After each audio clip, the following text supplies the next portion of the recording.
Finding a job with social anxiety can be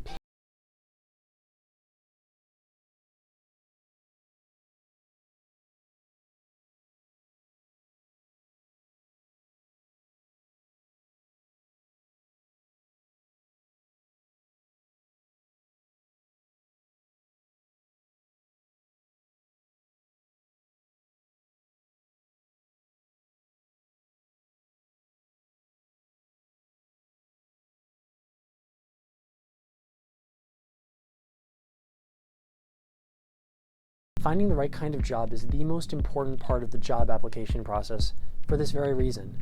If you get hired for a job that you don't like, you will be spending years of your life wasted away doing something that you don't enjoy. Before applying to a job, make sure that you understand what it is that you're looking for in a job. Ask important questions like, do I prefer working independently or in a team? How much daily social interaction feels manageable for me right now? Do I feel calmer in predictable routines or dynamic, fast-paced environments? How much structure do I want in my daily schedule? And what kind of financial stability do I need right now? These questions are crucially important for people with social anxiety because many of us, we just anxiously apply to jobs hoping that we're just going to get any kind of job application back. After you've self-examined the things about you that you want to find in a job, it's very important for you to nail the resume. One of the biggest problems for people with social anxiety is that they associate their resume with performance, like they need to be perfect in order to get the job. The solution for this is to approach resumes from authenticity, not perfection. Don't convince people that you need to get the job. Show your value in who you are, and if they can't respect that, then the loss is on them. Many strong job applications have many of the following things, including professional summary, relevant information, focusing on your strengths, not your insecurities, using simple, direct language, preparing a flexible template, emphasizing resilience and commitment, and focusing on accomplishments, not just duties. For your professional summary, it is crucially important you provide a brief summary near the top that can quickly convey your value proposition to recruiters. Something very simple that is 2 to 4 sentences max about who you are, your past positions, your growth in those positions is a very important way to start off your resume.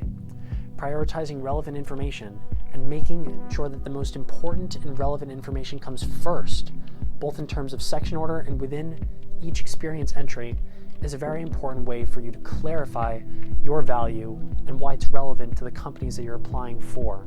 Focusing on your strengths, this is kind of an obvious one. Listing your concrete skills or traits that you know that you can bring a team, like reliability, focus, organization, compassion, leadership.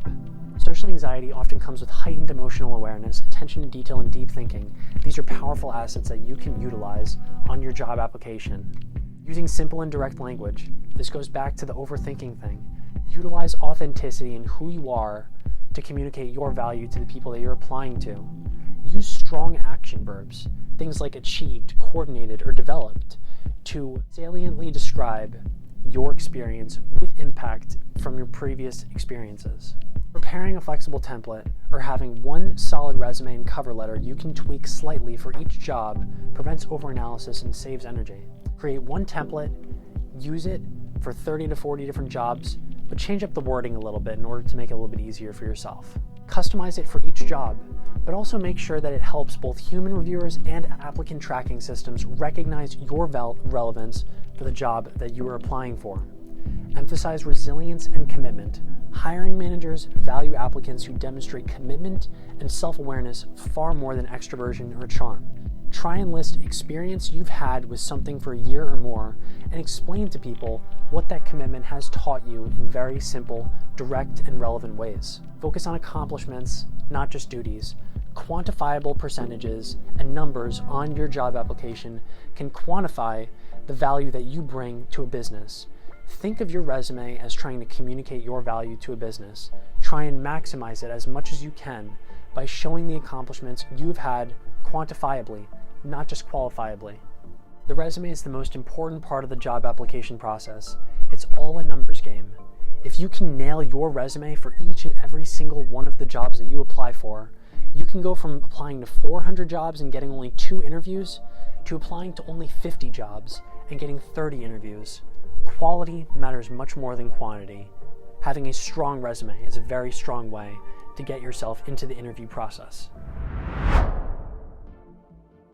Now, the part that we've all been fearing, the interview stage.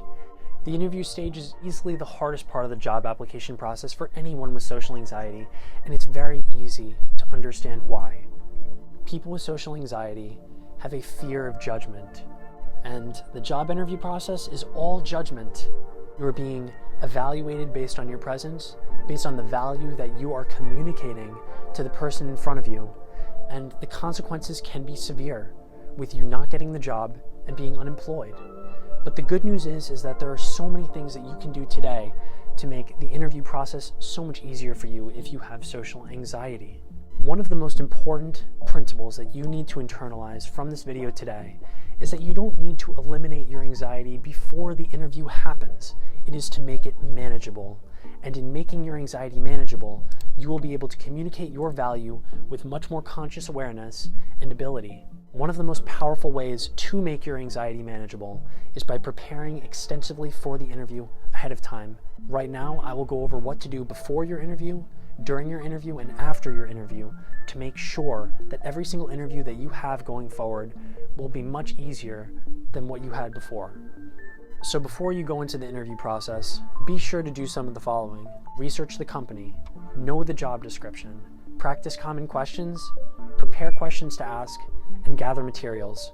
For researching the company, understand their mission, values, and recent news to show your genuine interest. Make sure to look up the company online and understand how their values match with yours. Knowing the job description is also really important. Be sure to meticulously analyze every single word of the job description and link it to your past experiences and skills so you can communicate with relevance and with value, the value that you bring to the company. Practicing common questions before the interview is excruciatingly important. Rehearsing your answers to common questions like, tell me about yourself. What's your biggest strength?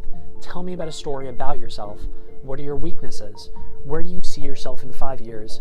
And why do you want this job?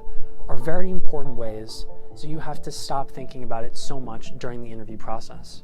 Prepare questions to ask. This is also a very important one. After your interview is over, if you're feeling comfortable enough, just ask 1 to 2 questions about what the interviewer felt in their company. What is it about the company that made them choose the company that they are in? Try and have them convince to you why you should join the company. This communicates high levels of self-esteem and prepares you going forward for future interviews. And lastly, gathering materials is also important. Bring extra copies of your resume and any other materials the interviewer specifies to make sure that you are prepared for the interview materialistically in addition to intellectually. But as I'm sure we all know, before the interview isn't the problem for people with social anxiety.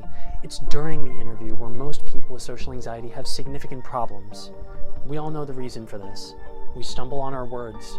We aren't able to communicate our value because we're overthinking how the other person is viewing us rather than communicating the value that we actually bring. So here are some things that I have done that have made during the interview easier for me to communicate my message and my value to the interviewer, even though I'm experiencing so much anxiety. The first and most important thing that you need to do during the interview is to be resilient. You will have setbacks. You will get anxious most likely. But the most important thing for you to do is to be as resilient and persistent as you can. Remember, it is only going to be 30 to 60 minutes of your life, and afterwards, you can do whatever it is you want. Grounding your body before and after is also very important. Try deep breathing, a light walk, or some light stretching before interviews.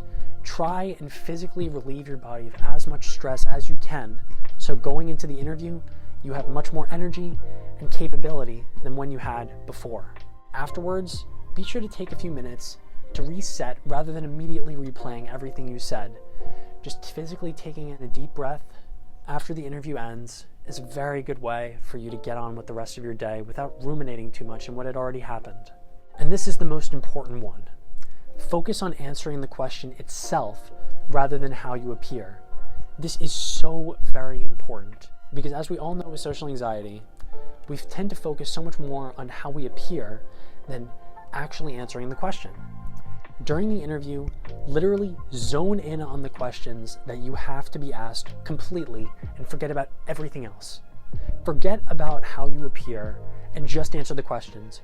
Your main purpose of being in this interview is to answer these questions and to get out of there unscathed.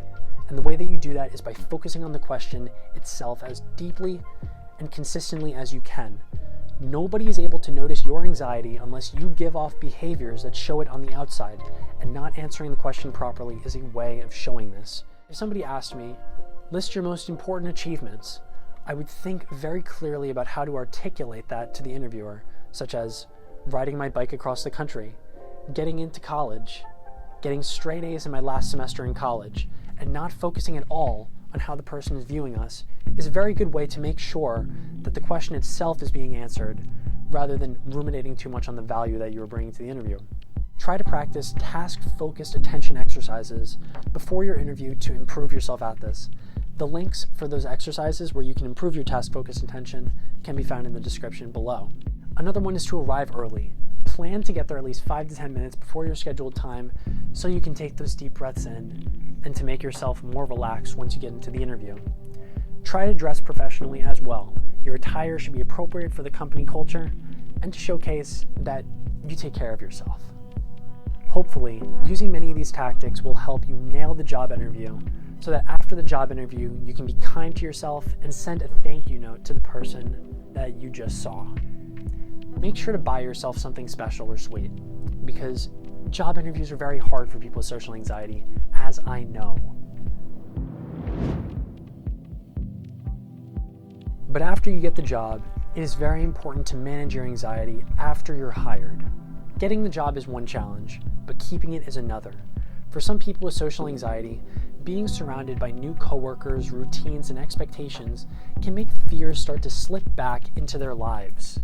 They question, why did I get this job in the first place? Who am I to even be here? Imposter syndrome begins to take over. But there are many ways to make the onboarding process after you get hired much easier. Be sure to set micro goals for social interactions. Create grounding rituals throughout the day. Communicate proactively whenever possible, and separate performance from self-worth. For setting micro goals, instead of pushing yourself to talk to everyone at once, start small. Maybe a quick good morning or one genuine conversation a day to one of your coworkers. This gradual exposure will build up comfort more reliably than forced friendliness or trying to please other people. Creating grounding rituals throughout the day. Try and take quiet breaks between tasks, stretch, or step outside for a few minutes. Regulating your body also helps regulate your mind. Be sure to take some time out of your day so that your body can relax and that your mind can breathe while you are doing work throughout the day. Communicating proactively whenever possible is also extremely important.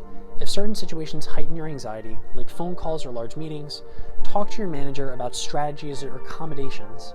You don't need to overshare who you are or your social anxiety. Just simple honesty builds trust. Something simple would be, I don't feel as comfortable speaking up in meetings as everybody else, will be something that your boss will be likely to accommodate. And then finally, separating performance from self-worth. Having social anxiety makes worth unequivocally and categorically more difficult. Because of this, many people tend to equate their mistakes with personal failure. It's my fault for not being able to talk to other people. It's my fault for not being able to do my job as well. But in reality, it's just your anxiety that's holding you back. It's not you. Being human isn't unprofessional. It's actually very relatable. So take some time during the day to understand that you're working on yourself and that you will get better over time. And then once all of this is over, the last and final step of getting a job with social anxiety is to redefine success. Having social anxiety limits you in ways unspeakable to many other people could even imagine. So it's important for you to reduce the expectations that you place on yourself. The truth is, when you have social anxiety, success is going to look very differently from other people. You might be slower at opening up around other people, engaging in work-related conversations, and participating in socializing after work ends. But this doesn't mean that something is wrong with you. You need to measure success a little bit differently and your expectations a little bit lower than everyone else. And remember, they hired you for a reason. Focus on your personal benefits and things that you bring to the work environment. Don't focus on your flaws and how successful you are in comparison to everyone else. So those are the 5 core steps of getting a job when you're dealing with social anxiety: finding the right type of role, building a strong resume, preparing effectively for interviews, managing anxiety once you're hired, and redefining what success actually looks like for you. The job application process is already challenging, and social anxiety adds so many extra layers that most people never even have to think about. But when you understand how to choose the right environment, communicate your strengths clearly, prepare for evaluations, and pace yourself once you're hired, the entire process becomes far more manageable and predictable. You don't need to become someone more outgoing or confident to get a job. You just need the right strategy, the right structure, and a realistic understanding of how your anxiety operates, and everything you learned in this video gives you exactly that. If you want more videos on interviewing skills, resumes, or workplace confidence, make sure to subscribe so you don't miss those. Thanks for watching, everyone, and I'll see you in the next one.